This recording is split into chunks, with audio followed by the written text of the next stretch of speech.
Hari.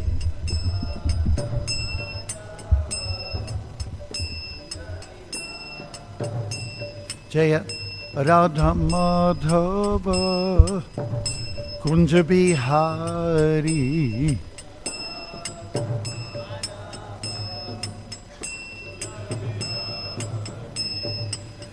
Gopi Jana Vallabha Girvaradhari. Oh! Oh! Oh!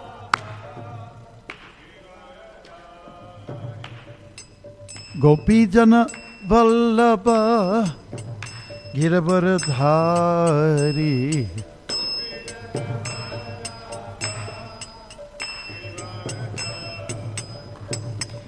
Yashodanandana Prajjana Ranjana. Yashodanandana Prajjana Ranjana. Yashodanandana Prajjana Ranjana. Yashodanandana Prajjana Ranjana. Yamuna Tira Vanachari. Oh, oh, oh. Yamuna Tira Vanachari. Jaya Radha Madhava Kunja Bihari.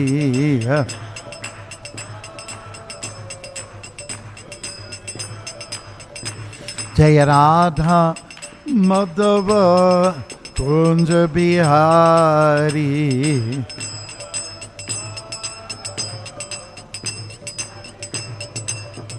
Jaya Radha Madhava Kunja Bihari.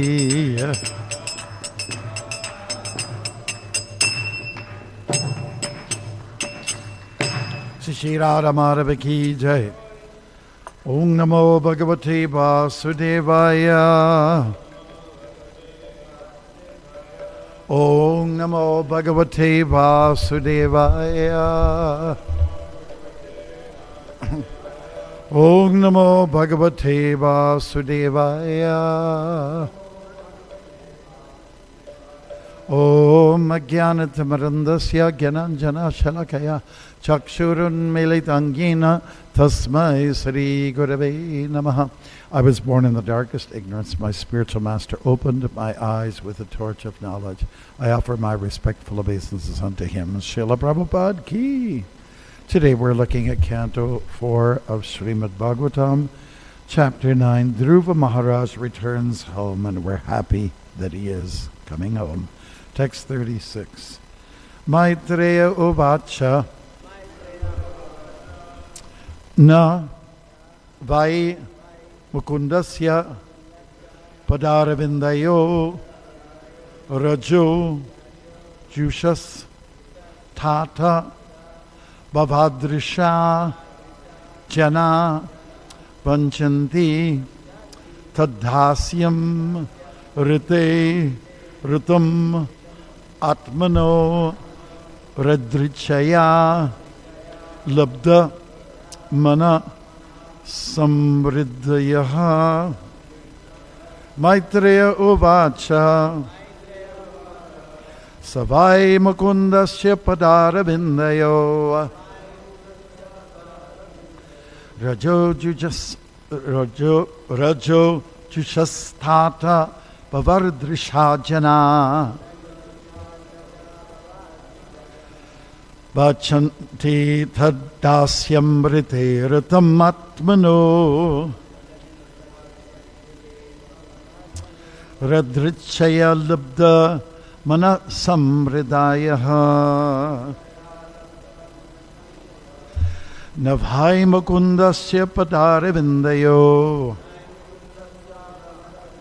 Rajo Jushastata Bhavadrishajana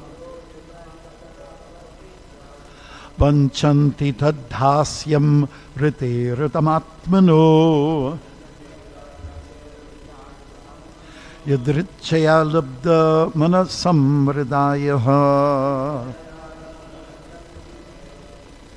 Maitreya uvacha. Would you like to? Savai mukundasya padara vindayo. Jojushasthatha babardrisha jana. Panchanti tadhasyam rite ratamatmano.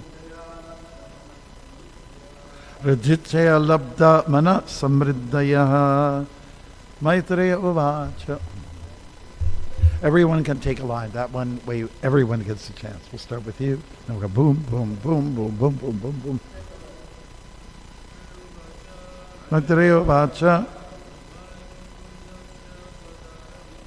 Savai mukundasya padara vindayo. Rajojushastata babardrishajana. Panchanti tadhasyam rite ratamatmano. Yadrichaya labda mana samriddaya. So we'll just, everyone can take a line. Line, line, line. Oh, okay, please.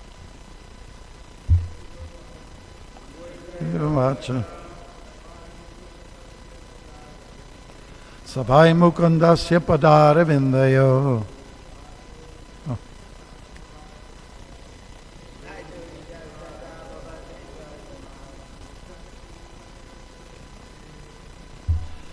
Panchanti tadhasyam rite ratamatmano. Dhrichaya labda mana samritayaha. Maitreya uvacha. Mukundasya padara vindayo. Next line. Hari.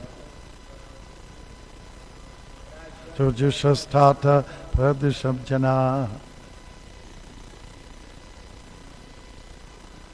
Panchanti tadhasyam rite ratamatmano.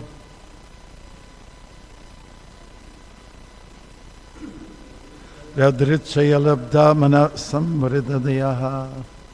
Mataji.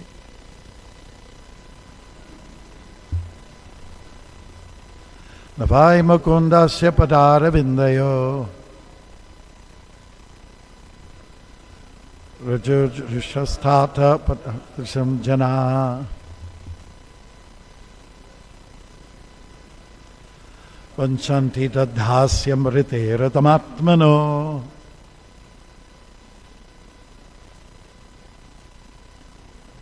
Richaya labda mana samridayaha. Maitreya uvacha.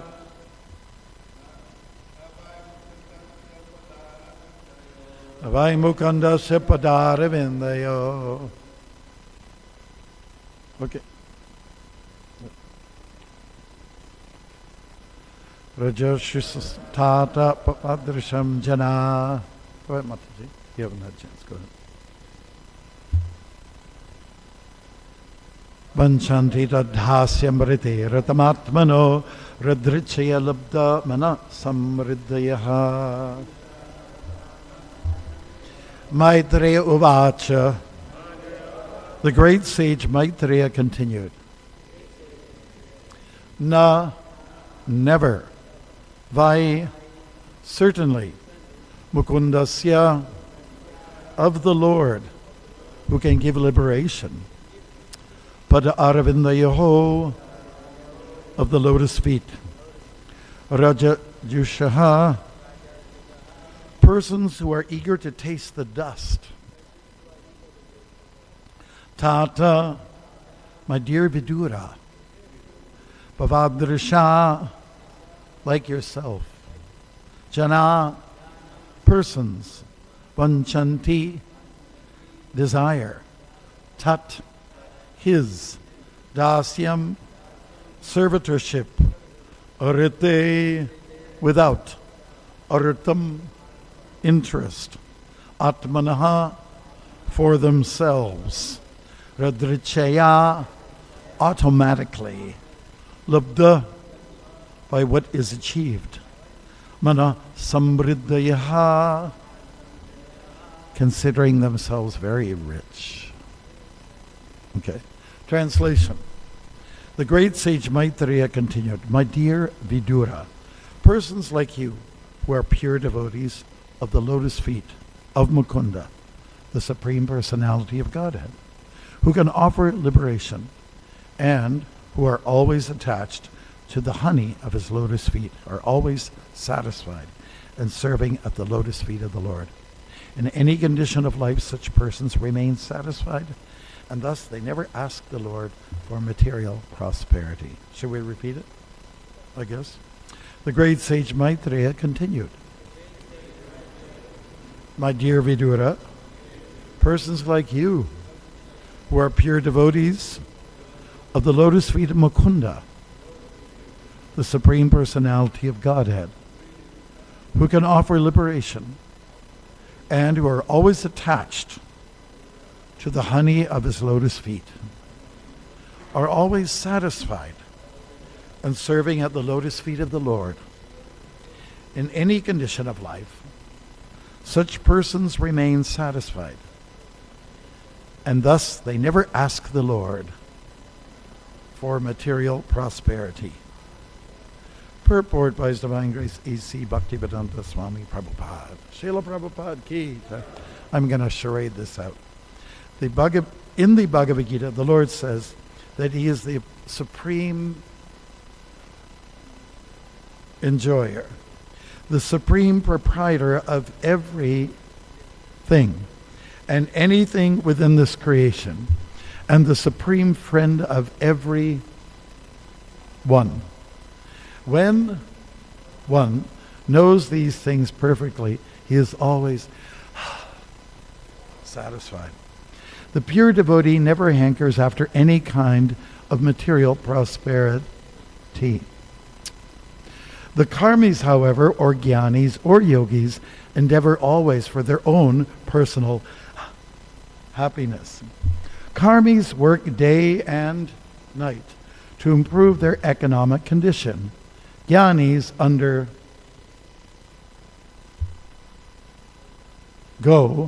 severe austerities in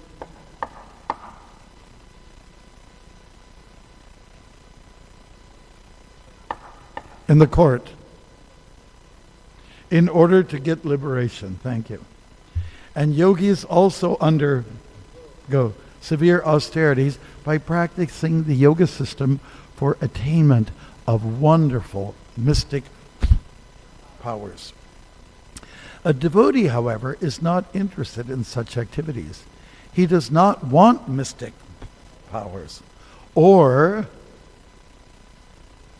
liberation. Yeah, very good. You're smart. Or material prosperity. He is satisfied in any condition of life as long as he is constantly engaged in the service of the Lord. The Lord's feet are compared to the lotus, wherein there is saffron dust. The Lord's feet are compared to the lotus feet where, a devotee, is always engaged in drinking the honey from the lotus feet of the Lord. Unless one is freed from all material desires, he cannot actually taste the honey from the Lord's lotus. One has to discharge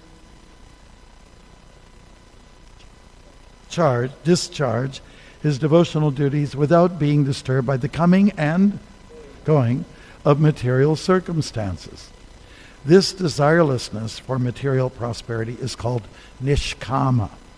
One should not mistakenly think that nishkama means giving up all desires. That is mission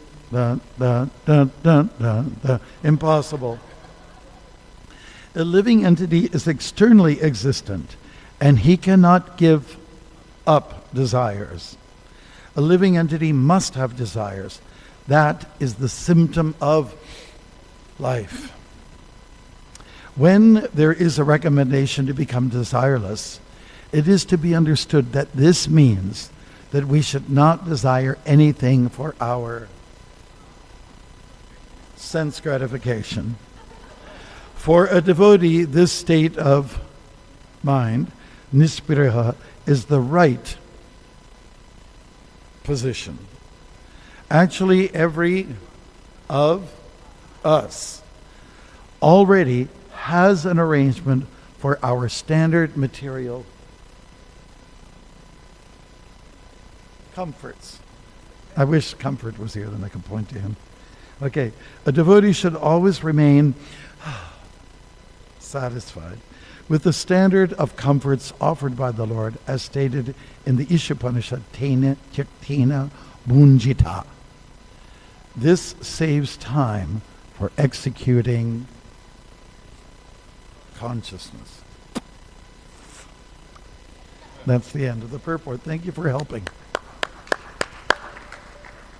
Okay, this is a powerful shloka, and the conversation here is not between Krishna and Arjuna, but two other great souls, Maitreya and Vidura. They are sharing a lot of spirituality through conversations. And we all know who Vidura is. He was the wise person, the younger brother of Dhritarashtra, who went on a long walk. You can get wise by walking. I'm still waiting for that wisdom to come, even though there's been lots of walks. Okay, honey. That is one of the, themes of this world. What is honey? Honey means richness, It's sticky. It's got kind of like a golden hue to it. It's sweet. And there's a saying that honey attracts more flies than vinegar. Vinegar is, what this implies is that when you're sweet, people will come to you. Where you're polite, where you show manners, and you smile, and you are encouraging, people will come. On the other hand, if you're bitter, you're a sourpuss, What do you call a cat that drinks lemonade? A sourpuss. Okay. So that the idea here is that if you're bitter and you're negative, if you're pejorative, if you're cynical, which is a sin really, you can't always be cynical. I mean, sometimes we're justified. People are not happy with what the politicians do, what they decide after legislation. People aren't happy with their partners. Some days they're happy, some days they're not. They're not happy with the exams. They're not happy with work. They're not happy with winter. They're not happy with a scorching summer. What can you find any happiness? It's there. And you don't have to look hard. You have to scratch a little bit. All you have to do is go to the mirror. That example is given in the Bhagavad Gita, right? There's a mirror, and it's covered with dust. And all you have to do is clear it. What are the other examples given of desires and lust in the Bhagavad Gita, apart from the mirror that's covered with dust? Does anybody know? What? Yeah, smoke and fire. Yeah, fire can be covered by smoke. Smoke can be so dense you can't see the fire, which generally you can see from miles away. And what's the other example given? The child in the womb. Yes. Yeah. So these are good examples to help us to understand how there are coverings in this world. And they come in the form of lust. Lust is dust. It's a little bit like that, and people are looking, everyone has a different idea, concept of what is richness in life. Some people say it's honey. Have you ever studied or seen clippings of the honey badger? They have them in Africa. And they have them in India. You ever seen? They are really fearless creature. And they'll go after wherever there's lots of honey collected, and they'll get bitten alive, and they don't care. They're just going for the honey. And they'll take on a lion. A lion will come at them and just go like this. And if a lion happens to get his teeth into his neck, his neck is very rubbery. It's hard. There's like thick skin in there. They're really admirable honey badgers. Look it up. My God. So everyone's got a different idea of what is honey, and most people consider it to be material prosperity. For those who are on the path of, say, karma kanda, because there are different, let's say, approaches when we talk about Vedic culture. A lot of people are into the devatas, and I know from this god I can get such an acquisition. From that goddess I can get something else. You know, there's a whole bunch of them, a whole department store of devatas, and you can, just depending on which department you go, which floor you go to, you can get what you want. When we were in the 60s, we had a song, I don't know if anybody sang, "You can get anything you want at Alice's restaurant." So in the department store, which is way up in the sky by the devatas, they can offer you many, satisfy you with many desires. And so people consider richness, or wealth comes in the form of how much you have in the bank. Are you a billionaire? Because millionaire means nothing. When we were growing up, if you were a millionaire, you were loaded, man. But now that's nothing. Nothing, you know. If you're a billionaire, then you're somewhere. But is richness calculated by, just kind of paper? Or I'm not sure what your currency's like. Is it plastic? We have plastic in Canada. So does Australia. Even the Americans are surprised. What is this, all this colorful money? What's this plastic here? So, well, we've advanced, guys. You've only got paper, and it's only one color, green. So, wealth is measured by how much you can enjoy life. Like, what is it worth? What is it valued at when you just work hard like an ass and you can't even enjoy, the fruits of your labor. You can't have a sort of an evening to yourself. You know what I mean? That's the way people's lives are, You work during the day, and then you take the kids to ballet lessons, hockey lessons. I'm talking about Canadian context now. Or this place or that place. People don't have much time for almost anything. And so is that wealth? Is it really? Okay, so let's say you have that. Great. What about liberation itself? The Acharyas say much about liberation, of which there's 5 different types of liberation. Can anybody name them? Can you just name one type of liberation? Ekatvena, can you, to become one, yeah. Is there another name for that? Sayuja, isn't it? Okay, what's another form of liberation? Samipya, what does samipya mean? To have the same association. What's another one? Sarshti, what is that? Just have the same opulences as the Lord. What's another one? Sarupya means to have the same form as the Lord, which is what's supposed to be happening for many of us once we get liberation.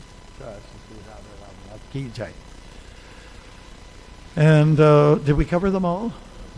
Salokya, to be on the same place as the Lord. Okay. Devotees are not necessarily so keen for these types of freedom. They're basically interested in service. Service means freedom. Oh my God, that word freedom, how it is misunderstood. How it is misunderstood.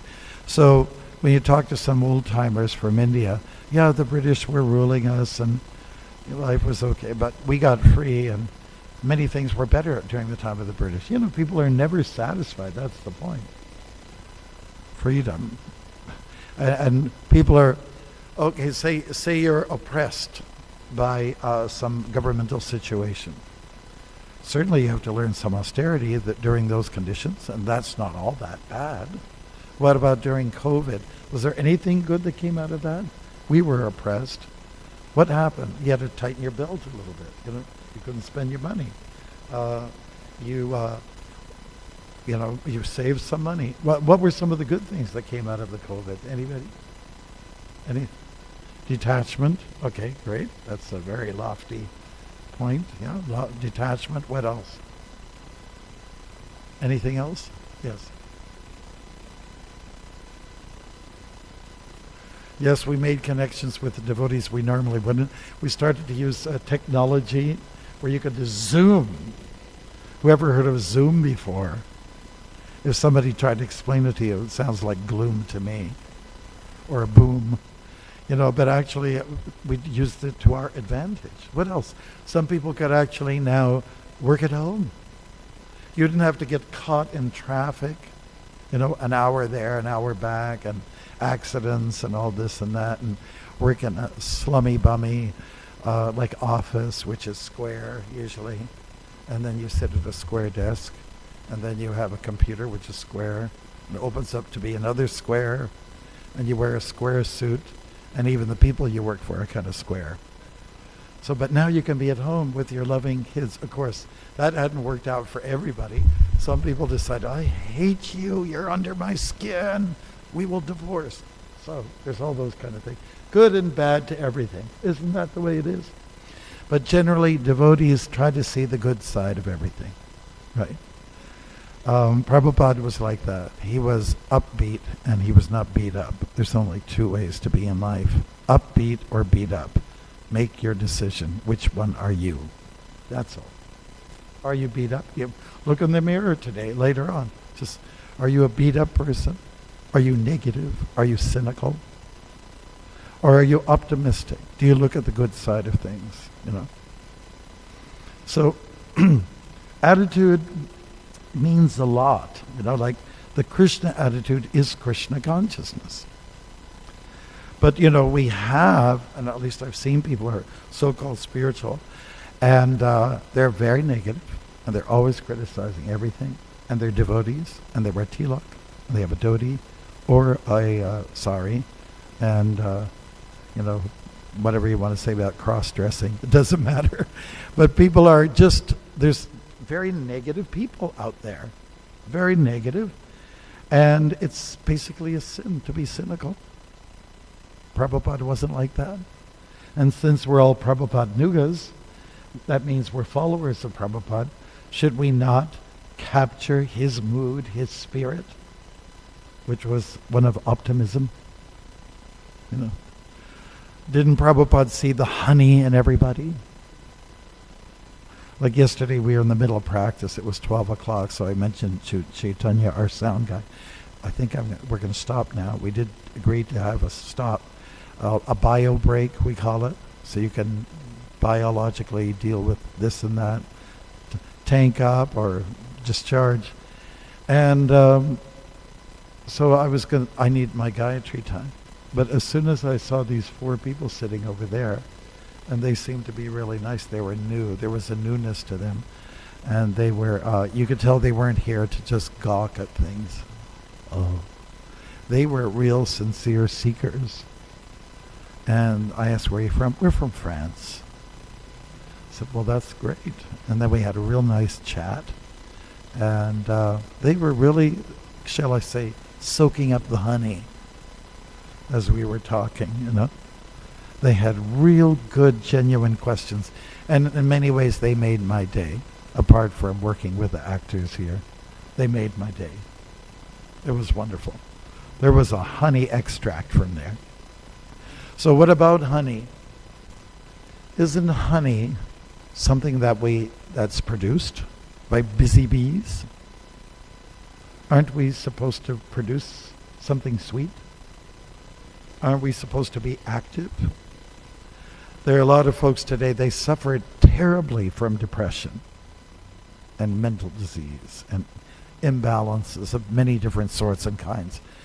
And one of the reasons is they're not busy enough, or they're just overthinking. Just sit down and think. And after a while, if you're not physically active, you'll become psychologically destitute, and you will actually become hateful. You'll look at all the negative that exists. You'll probably dwell a lot on the past and all the things you didn't like and currently don't like. There's problems with people overthinking. And anyways, what are we supposed to be thinking about? The honey at the feet of the lotus feet of the Lord. And, we mentioned earlier on that honey's kind of sticky. It would be nice if we could touch the Lord's lotus feet and just stick there and stay by there.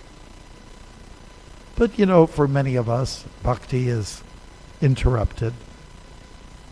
I'm thinking of Krishna sometimes, and then I'm not thinking of him. I'm vacillating. I'm going back and forth. Krishna, Maya, Krishna, Maya. Krishna, like a fan, those fans. And Krishna, Maya. Spend a little more time in this area than we do in that area.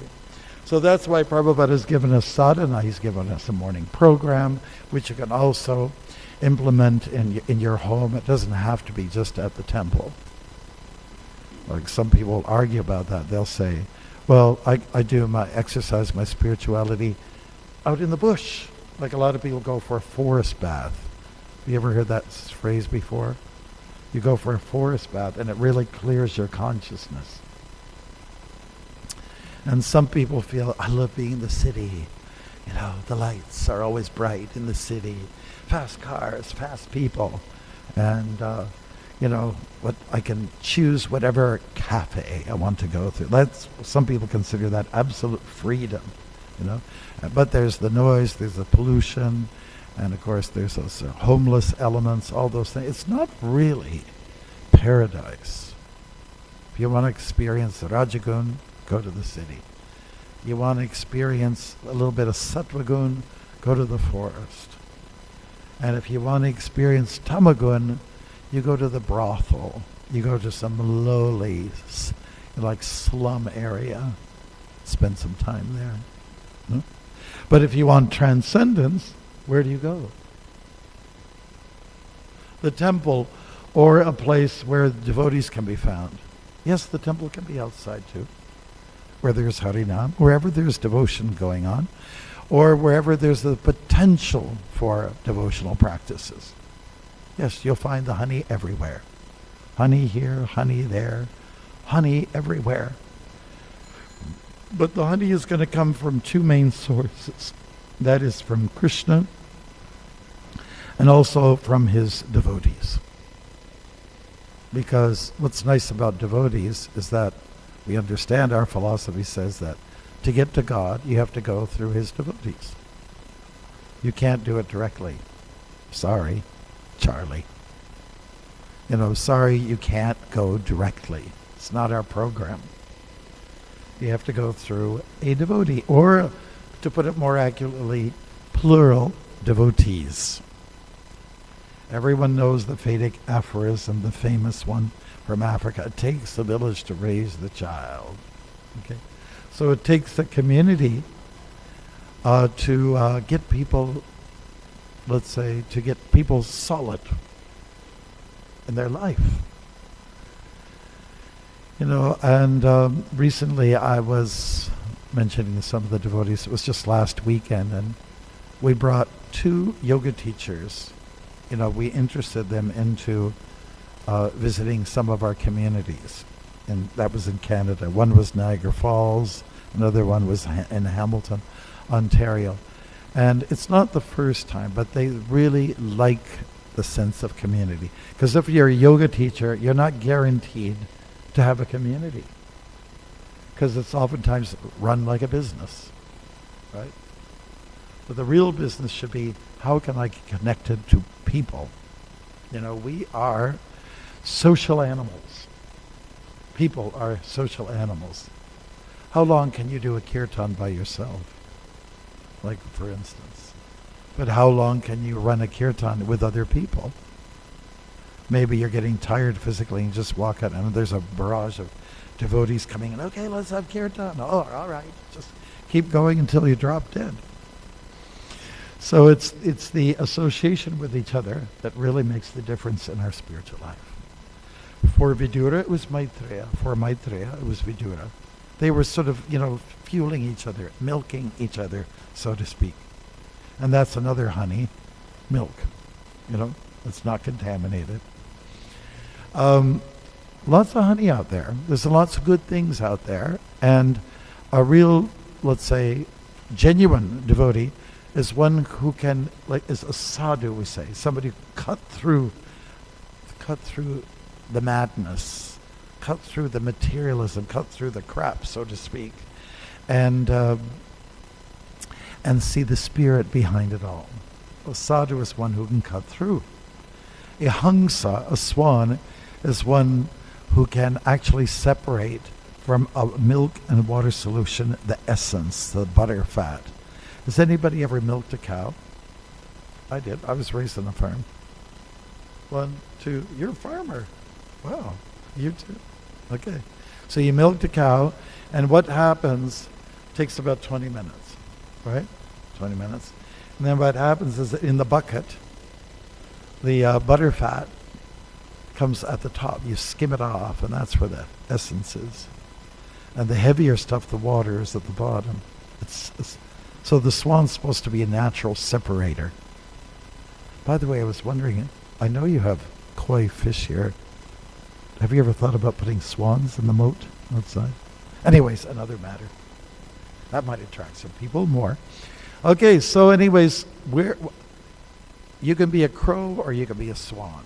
That's what the Vedas talk about. The crow is something that just loves, just waiting around. On my walks across different countries, you see the ravens and the crows. They're just waiting for an accident to happen. Like roadkill. And they go for it and then pull everything out. Have a nice Sunday feast on their terms. And that is a crow. I'm not denigrating the crow. They're supposed to be extremely intelligent creatures. They'll remember you if they've seen a lovely face like yours and fly away, and they'll remember if they see you a second time. But then there's the swan. Swan going over the water. Usually it's quiet water. And the swan loves to do two things according to our Shastra. One is he likes to get his neck entangled in the seaweed, in the water weed, whatever you want to call it. It's like a massage for him. He loves it. It's beautiful exercise. So King Kulashekar, who was a South Indian Vaishnava, he said, let my mind be like that swan that likes to get entangled in your leela, your pastimes, your lotus feet. And then the other example of the swan is the swan can separate, the good stuff from the bad stuff, or the less bad stuff. So we try to endeavor to be like a swan. Swans are cool. They're very, how would you describe a swan? Other than it being a bird.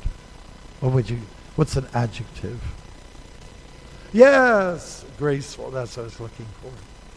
We need grace in our life.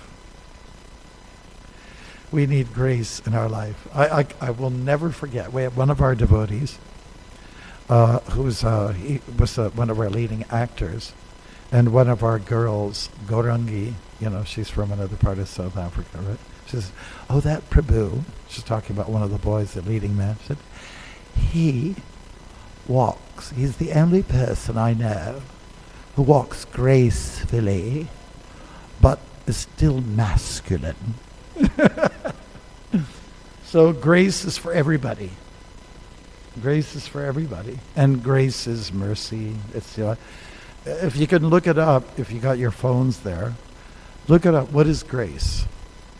Does anybody have an idea? Maybe don't look it up on your phone. What is grace? Think about it. What does it mean?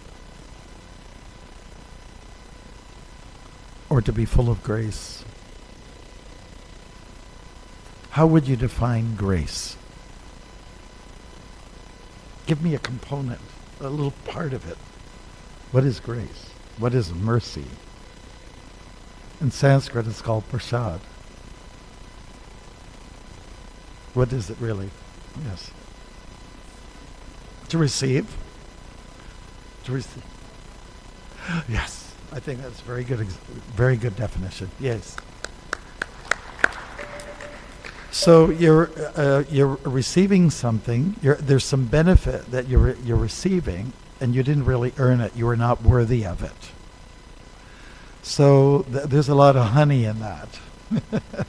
So in other words, we have received Prabhupada's grace, Prabhupada's mercy. We've got a good life. I mean, it's really not that bad, right? Fantastic prasadam. Great music. It's not too loud and muddled.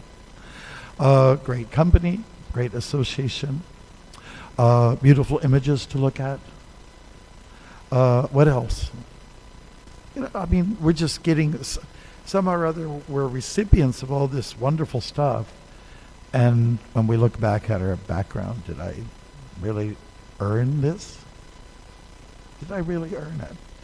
And if we're going to be a little bit honest with ourselves, no, I didn't. What did I do that was good? The only thing I did that was good was I listened to some devotee or picked up a piece of literature and started reading it, and it impacted me so that I thought, I want more of this. Maybe it was an accident. But anyways, that's grace. So what we're saying here is, be like the honeybee, produce honey. You know? And be like the swan, who is able to separate. What else should we be like? Well, the Bhagavatam, this book, has, in the latter portion, it talks about 24 gurus. And when you look at those 24 gurus, you can be the recipient of what, you can learn something from these gurus. Guru isn't always in the human form. Much as we take advantage of the human association, because after all, we're social animals, but you can learn a lot from many other creatures. It's all around us. And when you become a little perceptive like that, then you are becoming Krishna conscious, okay? Instead of Maya conscious, right? So if we get the fan to stop zzz, at Krishna and his lotus feet, which means to take a humble position, you know? I mean, who are we to look at the face of God? It's a little arrogant, isn't it? But if I can look at the feet, maybe that's a good place to start, at least. Good place to start. Another thing that, because one of the themes here is satisfaction, is it comes from taking your little ration. And I go to Cuba every year, and people have, their system is they have a ration. You go to the local baker, and you just get your amount of loaves, which is meant for you. I understand that in the war, maybe even after, in the UK, people had rations. They lived on rations. Were they happy when you talk to some of these folks? It wasn't so bad, really. Now we have so much, isn't it? You go to the grocery store where some things are gross, and you get, there's so many choices now. 100 years ago, you wouldn't have all of what you have now, and it looks so good. It doesn't taste as good, but looks good. You have so many choices, And but are people any happier? I would say no. Why? Because most people have developed, in the sort of developed world, have come to a point of, let's say, saturation and impersonalism. These are more important to me than anything else. You know, more important than people, more important than a chocolate bar. It's like a Kit Kat or something like that. But you can't eat this and have a rejuvenated body, you know. So I guess for devotees, we just have to figure out what do we value the most. And on top of the list, what is on the top of the list? What do you value more than anything? Put up your hand if you think you know. Or even if you don't think you know, just let me know. What's the most important thing in your life? In a devotee's life? Okay, somebody said kirtan. Let's give an applause. Anybody else? Sadhu Sangha. Okay. Association. Okay. We can put them as synonyms almost. The main thing, I would say that the devotee is at the top. Why? Because if you have a devotee, there's going to be kirtan. There's going to be all levels of encouragement on the devotional path. So that is the thing that we can value more than anything else. And that is Chaitanya Mahaprabhu's philosophy, Sadhu Sangha, Sarva Shastrakai. Sarva Shastrakoi, is that what the fish are cooked? Okay, better than fish, you know, is a devotee association. Yeah, that's the best. Because then you have everything. Then you have the books, you have the wisdom, you have the prasadam, you have the holy name. That's the most important thing. So if you can think about that whoever's sitting next to you, in front of you, or behind you, you're in good comfort. You're precious, and what's around you is precious. Hare Krishna. Srila Prabhupada ki. So, do we have any questions or comments? I'm told we're finished by 8:30, and so we've got like about 7 minutes left. Si, senor.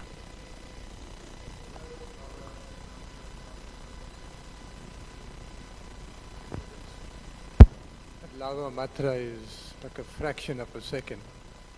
And why is it that, there's so many people may interact with the sadhu, and some may get more mercy than others in the principle of lava?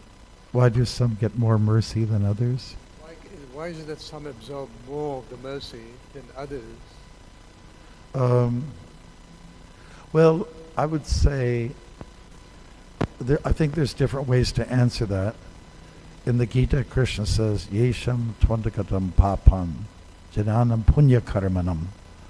So some people, when they get in contact with bhakti, they just catch on to it right away. It oftentimes has something to do with your piety from the past and whatever you've done that's good in this life. That would be one thing. But generally it's understood that mercy or grace is something that's not earned. And why do some get it more than others? What's that verse? Kona Bhagyavan Jiva Guru Krishna Prasadi Pai Bhakti Lata Bij. That's in the Chaitanya Charitamrita, which means that someone, somehow or other, gets Krishna's mercy. That's a difficult one to understand. And some people are lucky. Krishna shows favor to some than others. But, really, there's a whole section of the Bhagavatam that talks about Krishna's liberal. He gives everyone the opportunity. But some people catch it, grab for it, and others don't. Right? But the Paramatma is equally disposed towards all. But we know for sure that some people are just going to soak it up. And others will just be very casual about it. Yeah, I like it, but I got some other things on my agenda. But Krishna's quite liberal. He's impartial. Well, this is a contradiction. What is it? Samahang sarvabhuteshu. You're a scholar, right? Samahang sarvabhuteshu. Na me desho stina priya. Anyways, Krishna's saying in the Gita that I am equal to all. His disbursement of mercy is to everyone. But for those who are showing some bhakti, he gives a little special attention. So it just seems to be a contradictory statement. But how can we blame Krishna for being like that? Okay. Let's say if you have, you're living in a small town and you're working and you hear that the local schoolhouse is on fire, okay? And you've got 2 children there, okay?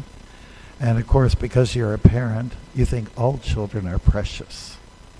But can we say you're faulty here because you're thinking of yours first before any others?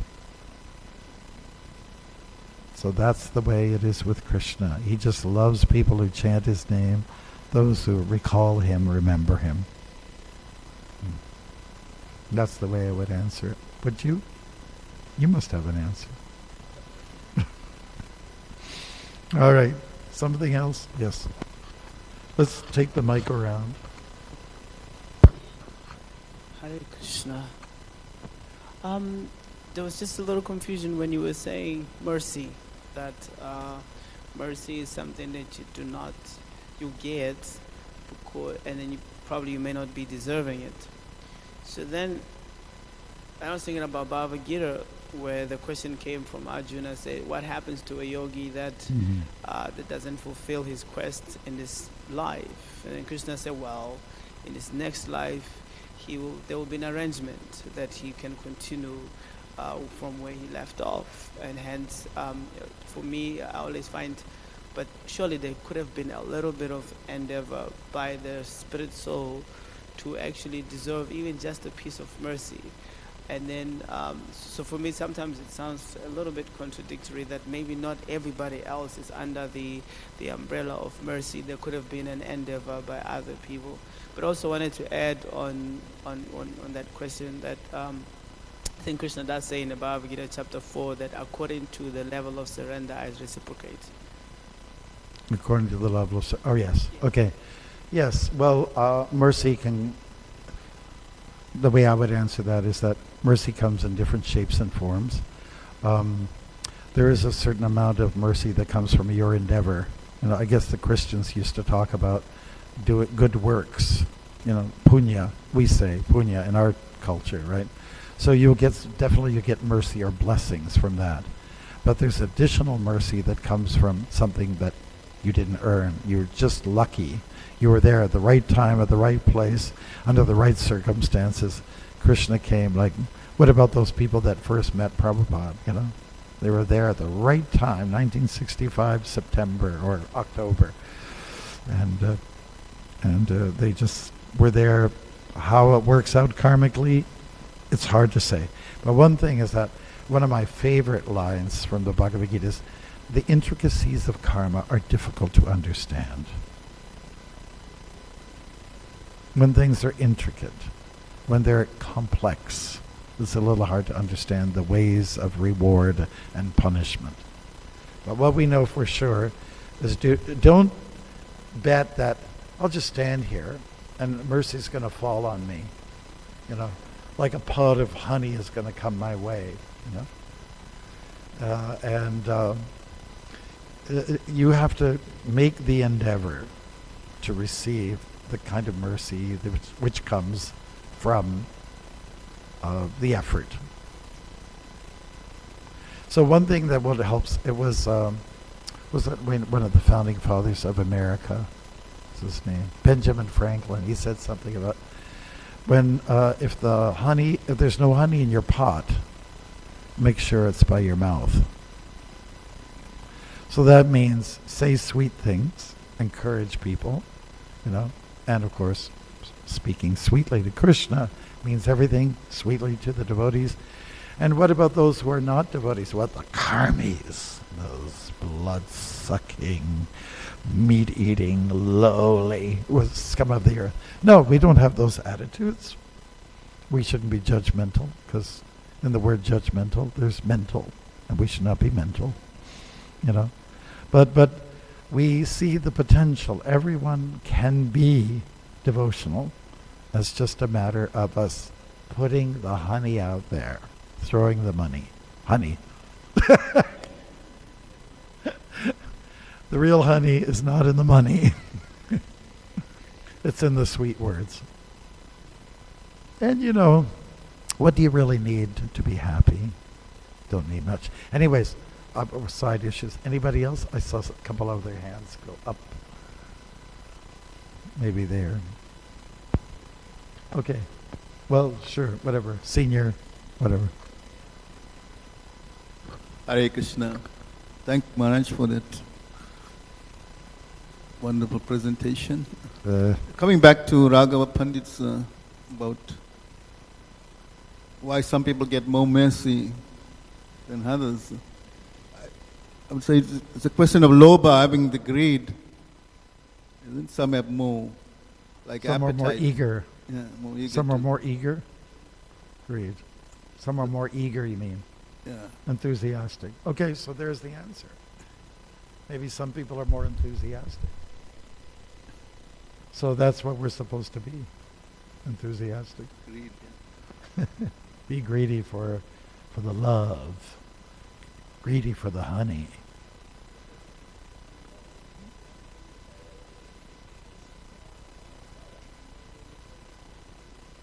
So what about it? Okay, but people can't hear what you're saying, so maybe.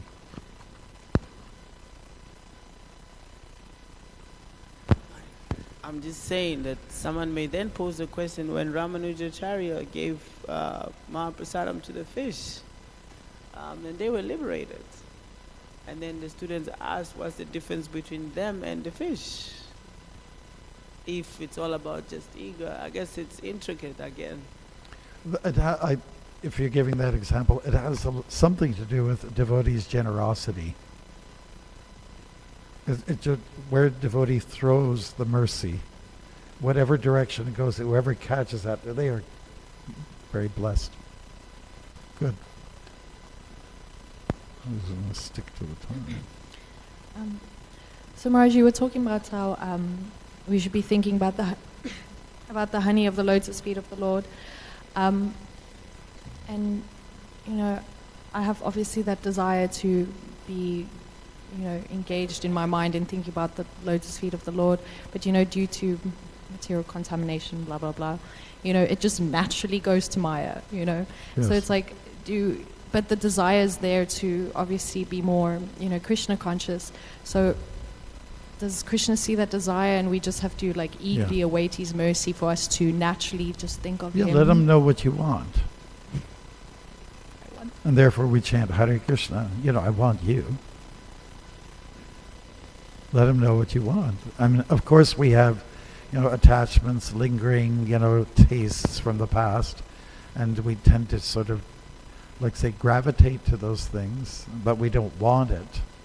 We want something juicier. We want the honey to be thicker. Thick honey. So you just let him know what you want. Desire is what changes everything. Prabhupada had desire to come to America, to the West. And so, because his desire was strong, he came. Usually desire is followed by, you know, whatever you want. So just, that's the point that's made here. Desirelessness doesn't really have a place in spirituality. You cannot take desire away from something. Let's say I want to be a yogi and I want to just empty my mind, and my desire is to have no desire. But that's a desire, isn't it? It's a desire. So it's superficial to not have desire. So may the desire be spiritual. Push that one. Make it your agenda. Make it clear through your services. And Krishna will say, yeah, you've got some integrity. You're serious. Come back to me. Hare Krishna. Anything else? Yes, Baruch. Well, last one. I just remember this verse from the Chaitanya Charitamrita. Lord Chaitanya speaks of the devotee, Krishna Bhakta Nishka Mata Eva Shanta. He says the devotee of the Lord is always peaceful because he's free from desire. Then he says, Bhukti Mukti Siddhikami Sakali Ashanta. He says those want bhukti, material sense enjoyment, and those who want power, they are never peaceful. Ashanta, they always, there's no satiation of their material desires. Well, yes, what's so nice about the life of a devotee is that he and she have experienced both, two sides of the coin. Most of us have been checking out Maya, you know, and was it worth it? No. Check out Krishna, was it worth it? Yes. Okay. So we're quite experienced. Whereas people who don't check it out, they don't know. Their life is one-dimensional. So let's put some depth in there. When there's depth, there's richness. Where there's richness, there's honey. Especially in the taste of the holy name. Yeah. Thank you. Hare Krishna, everyone. Now let us dip into you know what. Thank you. Pancha kalpatarubhyascha kripa sindhubhyeva cha patitanang bhavanebhyo vaishnavebhyo namo namaha. Hare Krishna, Srimad Bhagavatam ki jai. Hare Krishna. Bhaktimarga Swami Maharaj ki.